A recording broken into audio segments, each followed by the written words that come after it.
اعوذ باللہ من الشیطان الرجیم بسم اللہ الرحمن الرحیم الحمد للہ رب العالمین اللہم صلی علی محمد وآل محمد الثالث. عبارت پہ دقت کریں, وجہ سمجھ میں نہ آئے تو اسی وقت ہی پوچھو. کل میں نے پوچھنا ہے, پھر یہ بہانہ نہیں کہ کل ہمیں نہیں بتایا تھا. ثم يتوسع في إدراكه إلى أكثر غير منصرف ہے إلى أكثر من المحسوسات فيدرك الطفل المعاني الجزئية. طفل ہوا کو نکال دیں, ہوا کا مصداق یا انسانو رکھ لیں. فيدرك الإنسان المعاني الجزئية صفت موصوف التي لا مادة لها, لا في الجنس ولا مقدار. مثل ذالک, مثلو یہ مثلو ذالک کے لیے خبر ہے, ایک ذالک تقدیر میں ہمیشہ. مثل حب ابویہ لہو وعداوتی, حبی پر عطف ہے, وعداوتی مبغضیہ, وخوفی حبی پر عطف ہے یہ بھی, وخوف الخائفی, وحزن الساکل, حزنی حبی پر عطف ہے, یہ سب مثلو کے مضافلی پر عطف ہے. وحزن الساکلی, وفرحل وہ بھی حبی پر عطف ہے, ومثل فرحل, وفرح المستبشری.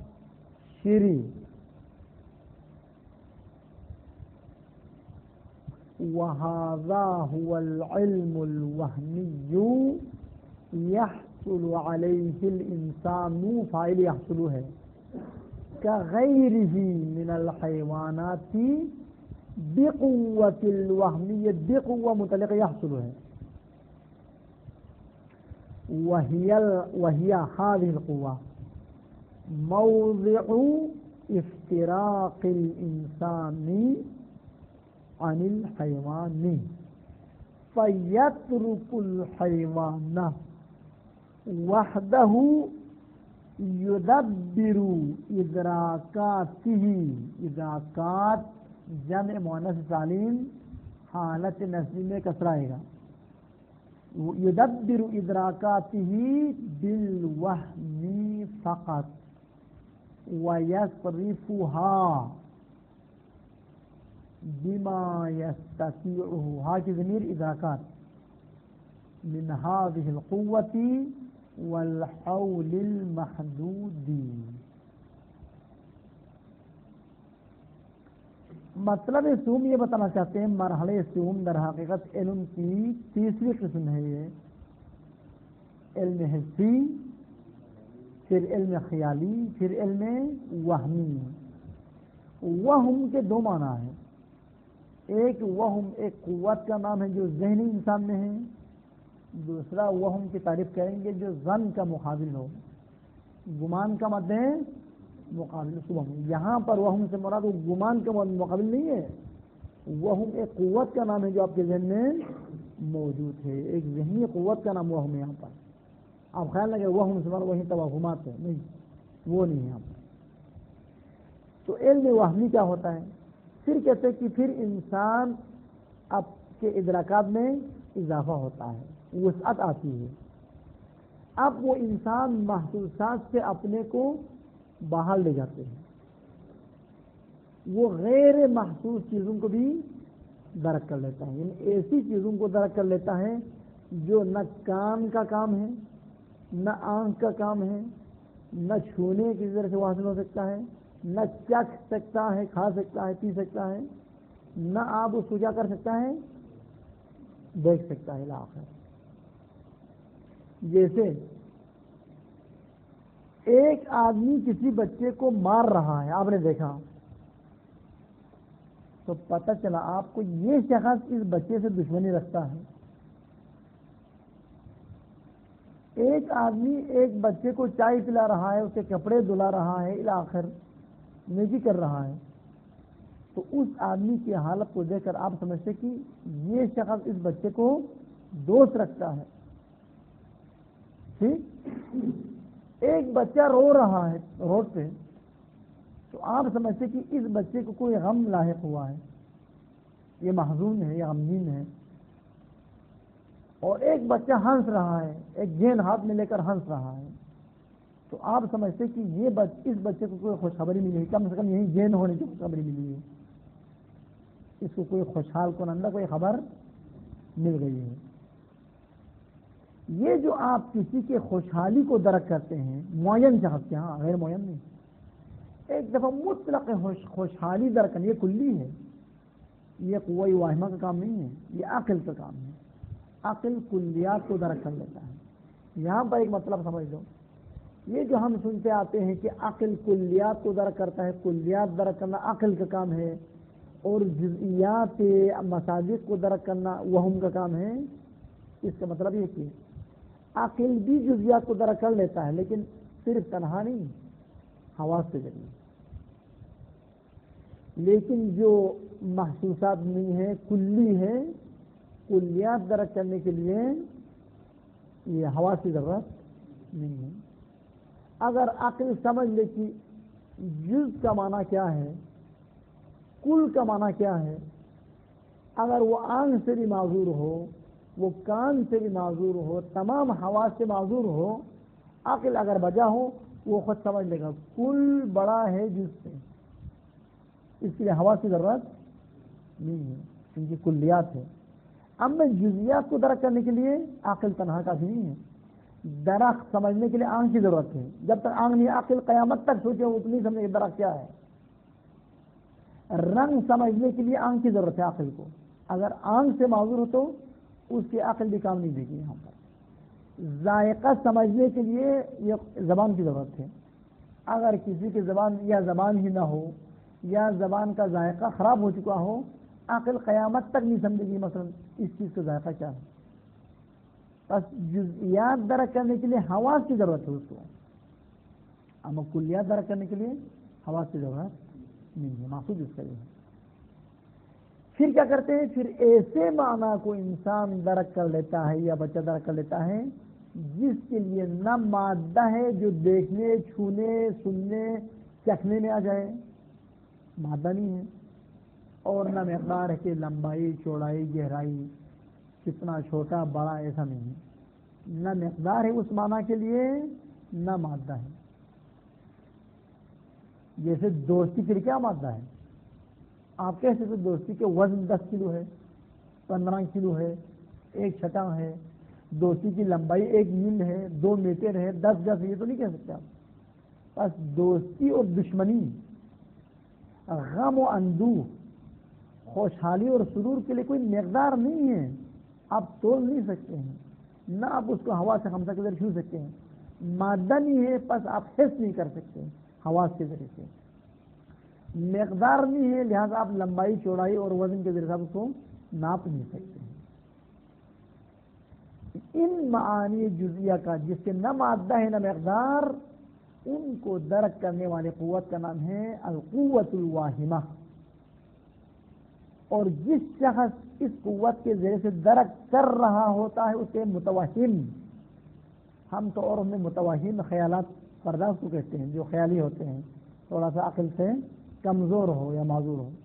متوہم کا معنی وہ نہیں ہے یہاں پر اسلام میں. متوہم وہ شخص ہے جو قوہ واہمہ کو استعمال میں لاتا ہے اور درک کر لیتا ہے کہ حب سے اس چیز کی دوستی کو، دشمنی کو، غم و اندوہ کو اور مختلف جزیات معنی کو درک کر لیتا ہے. اس علم میں بھی انسان کے ساتھ بعض حیوانات کیا ہیں، شریک ہے. اگر آپ کو شک ہے تو اوپر جا کے چھت سے کسی کوے کو پتھر مارو ایک دن، پھر جب تک آپ مدرسے میں آپ کے پیچھے پڑے گا. تو اس کوے نے کیسے سمجھا کہ یہ میرا دشمن ہے؟ اور دوسرے طلبہ کو نہیں مارتے، پھر آپ کو کیوں مارے گا؟ کیونکہ اس نے سمجھ لی کہ یہ شخص خاص جو کہ جزئی حقیقی ہے خارج میں، یہ میرا دشمن ہے، یہ مجھے دشمنی رکھتا ہے. یہ باقی حیوانات کو اب دیکھیں، یہ چڑیا گھر میں بڑے بڑے حیوانات رکھتے ہیں، خطرناک حیوانات رکھتے ہیں، اس کو کھلانے پلانے والے کو کچھ نہیں کرتا. سانپ دیکھو کتنا خطرناک جانور ہے. بہت سے افراد جو سانپ سے کھیلتے ہیں ان کو تو ڈستا ہی نہیں ہے. لیکن اگر ہم ہاتھ لگائے تو حشر کر دے گا، کیونکہ وہ بھی سمجھتا ہے یہ میرا دوست ہے اور یہ میرا دشمن ہے۔ آپ ایک بیڑیا کو لے جائیں کسی بیڑ کے پاس، تو بیڑیا دیکھتے ہی وہ بیڑ بھاگتا ہے، وہاں کی بیڑیا زیادہ 20 کلو ہے اس کے وزن، اسی بیڑ کو ہاتھی کے پاس رکھو بھاگتا ہی نہیں ہے، ہاتھی کے تو کئی من اس کے وزن ہے، شکل بھی عجیب و غریب ہے، بیڑیا سے خوفناک تر ہے ہاتھی، بیڑ ہاتھی سے نہیں بھاگتا، بیڑیا سے بھاگتا ہے۔ کیوں؟ کیونکہ بیڑ درک کر لیتے کہ یہ میرا دشمن ہے، اب وہ میرا دشمن نہیں ہے۔ تو دوستی اور دشمنی کو درک کرنا فقط انسان کا کام نہیں ہے، بہت سارے حیوانات اس علم میں ہمارے ساتھ شریک ہیں۔ جب اس 3 مرحلے تک ہم اور حیوانات میں کوئی فرق نہیں ہے، اس 3 مرحلے سے جب گزرے گا تو انسان حیوان سے کہتا ہے خدا حافظ، آپ یہیں بیٹھ جاؤ، میں آگے بڑھوں گا، اس سے آگے کا سفر آپ کا کام نہیں ہے۔ الثالث ثم پھر کوئی خیال سے گزرنے کے بعد یتوسع فی ادراکہ، وسعت آ جاتی ہے، کشادہ ہو جاتا ہے ادراک انسان میں، معلومات انسان میں، علم انسان میں، وسعت کہاں تک آ جاتی ہے؟ الی اکثر من المحسوسات، محسوسات سے زائد غیر محسوس چیزوں کی طرف اس کا علم چلا جاتا ہے۔ فَيُدْرِكُ الْمَعَانِيَ الْجُزْئِيَّةِ، یہاں پر معانی در مقابل صور و اشکال ہے۔ ابھی تک انسان شکلوں کو درک کر لیتا تھا، شکلوں پہ علم حاصل کر لیتا تھا، ابھی اس مرحلے میں وہ شکل پر علم پیدا نہیں کر، کوئی شکل نہیں ہے، حکم کی کیا شکل ہے؟ دشمنی کی کوئی شکل ہے، کوئی صورت ہے نہیں، ان کہتے معانی، معانی یعنی مجرد من الصورہ، جو شکل سے کیا ہو خالی۔ یہاں پر معانی سے مراد وہ لفظ کا معنی مراد نہیں ہے، معانی یعنی فقط ایک مجرد چیز ہے جو شکل سے کیا ہے خالی ہے۔ المعانی الجزئیہ، جزئیہ اس لیے کہ معنی کلیہ کو درک کرنا عقل کا کام ہے، وہ ہم کا کام نہیں ہے۔ معانی جزئیہ کو درک کر لیتا ہے، کون سے معنی جزئیہ؟ التی، وہ معانی جزئیہ لا مادۃ لہا ولا مقدارا، جن معانی کے لیے نہ کوئی مادہ ہے جو ہم چھو سکے، چکھ سکے، دیکھ سکے، نہ اس کوئی مقدار ہے کہ لمبائی کتنی ہے، چوڑائی کتنی ہے، وزن کیا ہے، وہ بھی نہیں ہے۔ مثال دے دیں، مثل حب ابویہ لہو، دونوں زمین جیسے طفل کی طرف، انسان کی طرف، جیسے انسان درک کر لیتا ہے کہ میرے والدین مجھے دوست رکھتا ہے، مجھے چاہتے ہیں، وعداوتی مبغضیہ لہو، لہو یہاں پر محسوس ہے، اور انسان سے دشمنی رکھنے والے افراد کی دشمنی کو بھی وہ درک کر لیتا ہے۔ وخوف الخائف، ڈرنے والے کے ڈر کو بھی وہ درک کر لیتے۔ جب ایک آدمی کا چہرہ زرد پڑ چکا ہے، کانپ رہا ہے، وہ کہتا ہاں یہ ڈر رہا ہے، وہ درک کر لیتا ہے۔ وحزن الساکل، ساکل یعنی غمزدہ، غمزدہ کے غم اور حزن کو وہ درک کر لیتا ہے۔ وفرح المستبشر، جس آدمی کو کوئی خوشخبری ملی ہو، بس امتحان میں اچھے نمبروں میں پاس ہوئے ہیں، آپ کے والد صاحب آپ سے ملنے آیا ہے، آپ کے فلاں قریبی رشتہ دار جو کہ ابھی تک اس کا پتہ نہیں تھا وہ ابھی پیدا ہوا ہے، ہاں، اس قسم کی خوشخبری اگر سنیں تو انسان کا چہرہ کھل جاتا ہے، اور ہم اس کو دیکھ کر سمجھتے ہیں کہ اس کو کوئی خوشخبری مل گئی ہے، ورنہ یہ خواہ مخواہ خوش ہونے والا آدمی نہیں تھا، مشکل سے آج خوش ہوا ہے، یہ کہتے ہیں۔ اب یہاں پر اس میں دقت طلب یہ ہے کہ ایک دفعہ آپ اپنے والدین کے حب کو، جو آپ کے ساتھ ہے، ان کا علاقہ و رابطہ ہے، لگاؤ ہے دلی، اس کو دل میں حس کر رہا ہوتا ہے، یہ مقصود نہیں یہاں پر، کیونکہ وہ علم حضوری میں شامل ہے، جو اب دل سے حس کرتا ہے وہ تو علم حضوری میں شامل ہے. ایک دفعہ انسان خود غمگین ہے اور ٹھیک ہے اس کو پتا کہ میں غمگین ہوں، لیکن یہ غمگینی علم حضوری، یہ یہاں پر مراد نہیں ہے، یہ علم حضوری میں شامل، حضوری میں شامل ہے.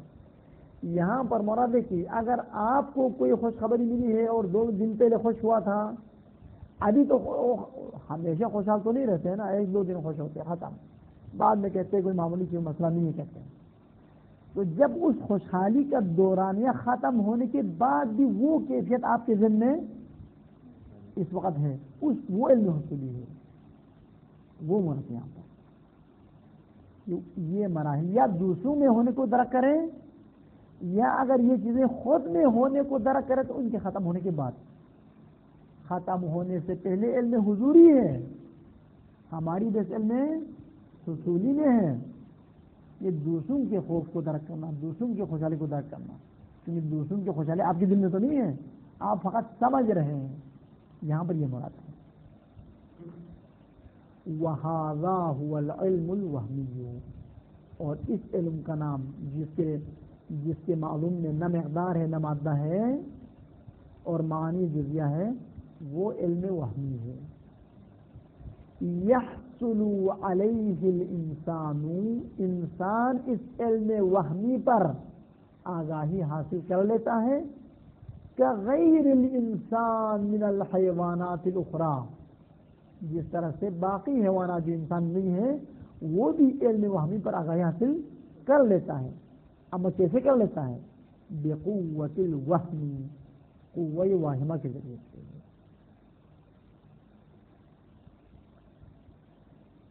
وَهَذِهِ وَهِيَ یعنی هذه القوة موضع افتراق الانسان عن الحیوان، یہ قوہ واہمہ انسان حیوان سے جدا ہونے کی جگہ ہے.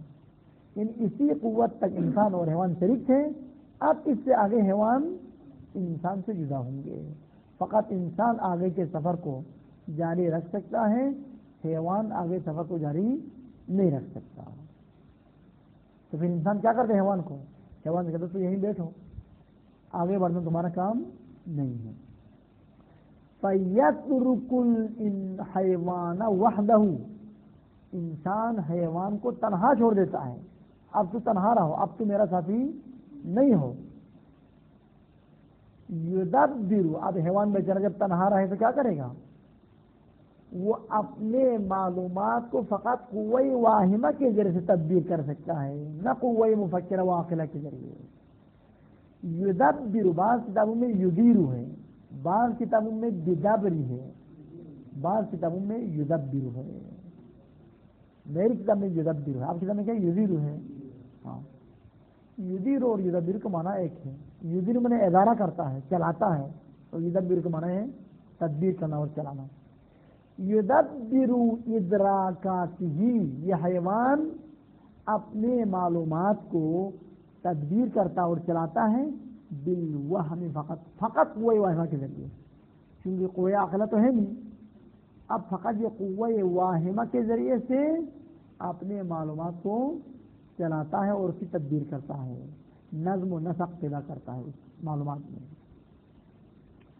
وَيَصْرِفُهَا، اور یہ حیوان تصرف کرتا ہے ہاں ان ادراکات میں، ان ادراکات میں تصرف کرتا ہے بما، اس قوہ واہمہ کے ذریعے اور اس محدود طاقت کے ذریعے. بس ماں کے نیچے ترجمہ کرتے وقت ہاذہ القوہ کو رکھ لو اور حول محدود کو رکھ لو، پھر دوبارہ من سے ترجمہ کرنے کی ضرورت نہیں ہے، اس طرح ترجمہ کرو. وَيَصْرِفُهَا، حیوان اپنے ادراکات کو اپنے ادراکات میں تصرف کرتا ہے اور اس کو صرف کرتا، خرچ کرتا ہے بما، اس قوہ واہمہ کے ذریعے، والحول المحدود، اور اس محدود طاقت، حول یعنی طاقت، محدود یعنی محدود اندازے پر، اس محدود طاقت کے ذریعے سے ان ادراکات کو چلاتا ہے، اس میں نظم و نسق پیدا کرتا ہے. یستطیعہ، اس قوہ واہمہ کے ذریعے جس کی وہ قدرت رکھتا ہے. اما قوہ عاقلہ کی قدرت وہ نہیں رکھتا ہے تاکہ اس کے ذریعے سے تدبیر کرے اور معلومات کو نظم و نسق دے. ہے نہیں 50 ہو گئے نا. الرابع پتہ نہیں وہاں تک پہنچے گا نہیں پہنچے گا, بس یہاں آج کم ہو گئے. اللہم صلی علی محمد. کل سے مباحثہ عبارت کو صحیح کر سکتے ہیں.